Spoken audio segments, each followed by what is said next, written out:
समुद्र शांत था, मानो पूरी धरती अपनी सांस रोके किसी महान शक्ति के आने का इंतजार कर रही हो। अचानक गहरे पानी में हलचल शुरू हुई और समुद्र की लहरें असामान्य रूप से उठने लगी। तभी गहरे पानी से एक महान पशु बीस्ट उठकर सामने आया। रेवलेशन 13:01। इसके 7 सिर और 10 सींग थे और इसके सींगों पर 10 मुकुट सजाए हुए थे, जबकि उसके सिरों पर निंदात्मक नाम लिखे हुए थे। तट पर खड़े लोग भय और विस्मय में डूब गए। जैसे जैसे पशु आगे बढ़ा, उसकी पूरी आकृति स्पष्ट हुई। उसका शरीर चीते के समान था, उसके पैर भालू जैसे भारी और मजबूत, और मुंह सिंह के समान था। रेवलेशन 13:02। अजगर ने उसे शक्ति, सिंहासन और महान अधिकार दिया था।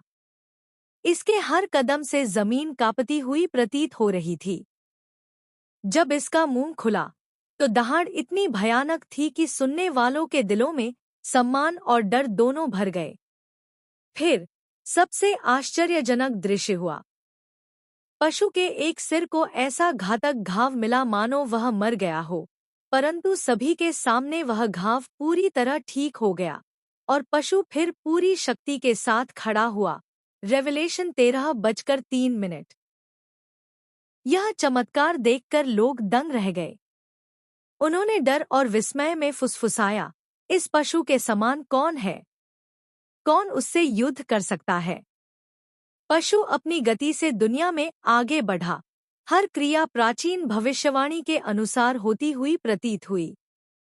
यह केवल एक जीव नहीं था, बल्कि महान शक्ति और अधिकार का प्रतीक था, जो अंतिम दिनों में घटित होने वाली घटनाओं का संकेत देता था। जो लोग शास्त्रों से परिचित थे, उन्होंने इसका महत्व समझ लिया।